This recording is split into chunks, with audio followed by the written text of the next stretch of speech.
dress position there is actually really solid. We'll probably put the ball position maybe a tad further forward and only sort of a couple of inches forward. Yep. And then from there, we're going to try and keep this left hip as high as we possibly can. Okay. It'll still tilt, but we just don't want it to sneak around there. So if I... Oops, hang on, what's happened here? If I go over here and let's say... I think it's this one down here. Nope. There we go. So I whack Tyler in here. And Tyler's a man mountain. He's 6'3". I think he's... Yeah, that doesn't move at all. And then it goes from back to front. Absolutely. Yeah. Okay. And now we've had to work pretty hard with Tyler with that as well, because it was very similar to yours, where it sort of had a lateral tip and that type of thing. Now, Tyler's. I've only been working with Tyler for probably 3 months now, and he can play. He's played mini tours in America for most of his life, and now we're trying to get him to web.com and then obviously ultimately PGA Tours. So, and he hits it good. He's starting to hit it really, really good. He's just got nothing to play in at the moment.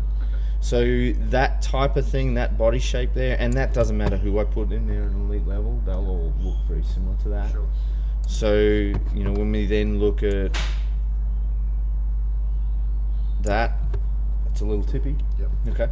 So we'll eventually get to that shape there. So how do I concentrate on having the hip out? Tough one. Yeah, very tough. Yeah.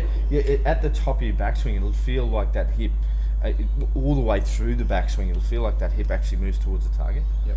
Okay, and we'll do a lot of mirror work to help you with that. Sure. So we'll stand there and I'll get you to look in the mirror, and you can do this at home as well.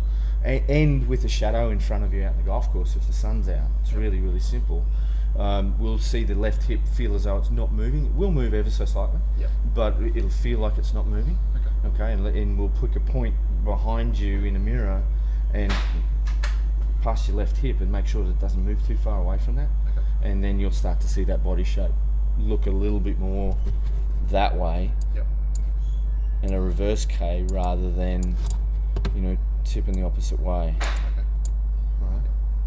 Also at address, when the ball's, I guess, in line, so if it was a perfect situation where it's in line, with an iron, am I supposed to have my hands in front of the club? Sure, so it'll be left groin.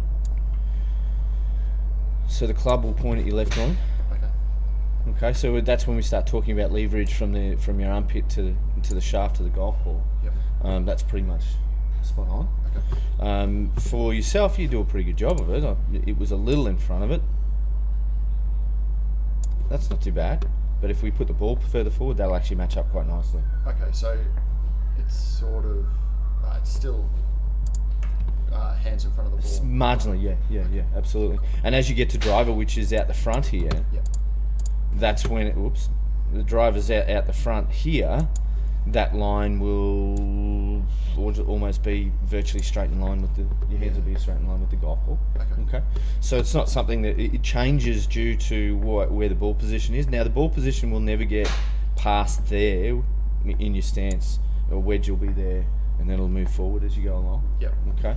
You can play another way. You can play it with that far back in your stance, but it's just going to de-loft it, and you'll hit it really, really low, and probably hit a lot of thin shots because it's the bottom of the arc is underneath that left armpit. So because you're then going to be descending this way, you'll top it and hit it really thin and that kind of stuff. So then you'll sort of try and compensate by, once you get to the top of your backswing, then your head will start to move backwards. It'll start to go that way to try and get back to that golf ball. Okay. So if we can avoid that, that'd be outstanding. And that's just an optical thing of where it should be in our stance and those types of things. Because when you're topping it, you think I'm swinging up on it too much. So I'll put it further back in my stance, and that's a logical thing. But from a pure mechanics standpoint, no, it's actually illogical from that standpoint. But as a normal human being thinking, that would be a smart thing to do. But unfortunately, when it comes to mechanics, there's not too many smart logical things. It's all based on numbers. So, all right.